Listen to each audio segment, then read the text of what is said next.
don't you just play music? Exactly. Play Why we gotta play? Nobody wants to hear that. Exactly. You go to a concert, play some scales, and you get roasted off the stage. You can go to Kroger, buy some tomatoes, and throw them at you because you're paying some scales.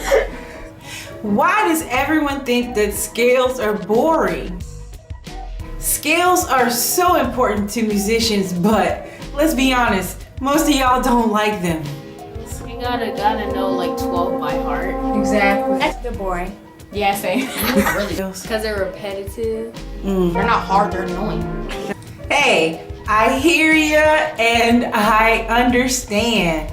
But give me a chance to quickly explain to you why scales are so important.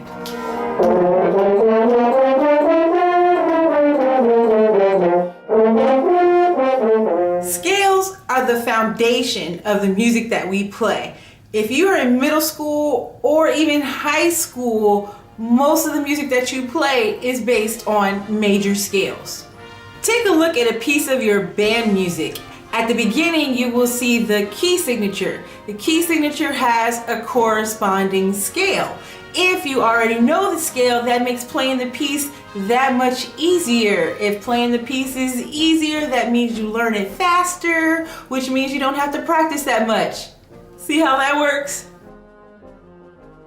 Plus, if you're a horn player, knowing your scales makes hearing the pitches a whole lot easier, and we know how hard that can be for us sometimes. You have to do it anyway, so let me show you an easy way to learn your scales. First, you need to know the musical alphabet.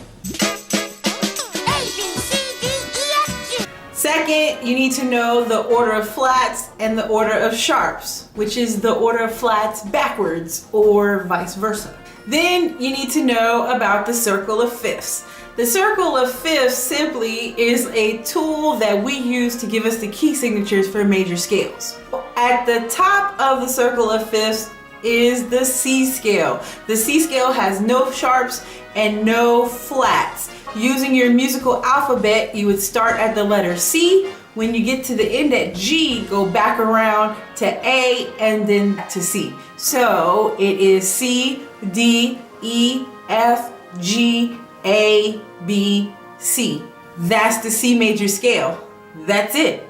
Moving on to the next scale, it's called the circle of fifths because you move up by a fifth or 5 steps. With C being number 1, you count up to 5. So it's C, D, E, F, G. That means G is the next scale. It has 1 sharp. You use your order of sharps to find out that that 1 sharp is F sharp.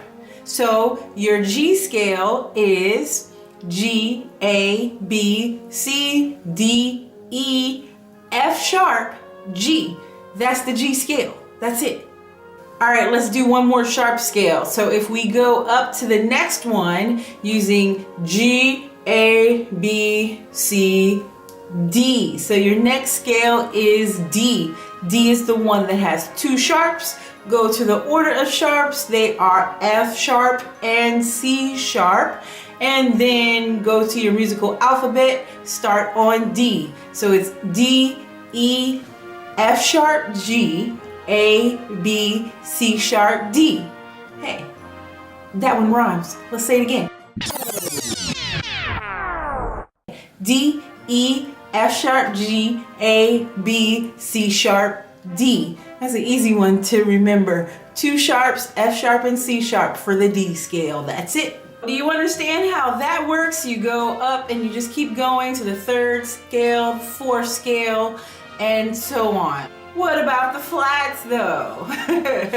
Of course, you could keep going around the circle until you finally get to the flat side, but it's so much easier if you go counterclockwise on the circle, or probably that way, counterclockwise on the circle and use the fourths. So if you're going counterclockwise, it's 4th. If you're going clockwise, it is 5th. So let's start at the top. C, D, E, F. F is your first flat scale. That means it has 1 flat. and that is B flat. So your F scale is F, G, A, B flat, C, D, E, F. Let's say it one more time. F, G, A, B flat, C, D, E, F. That's your F scale. Let's go up one more, F, G, A to B flat. That's your scale that has two flats, B flat and E flat. So your B flat scale is B flat, C, D, E flat, F, G, A, B flat. That's your B flat scale. So from there, you would just follow the rest of the circle to get the rest of the flat scales. That's how you learn your sharp scales and your flat scales the easiest way I know how. Of course, there are other ways to do it. You could just memorize stuff, but this is the easiest way that I have found. You don't have to memorize anything except for the fact that there's C at the top, and you go a fifth to get to your sharps, fourth to get to your flats. Subscribe so you're notified when the next video becomes available. Thanks for watching. Now go practice those scales.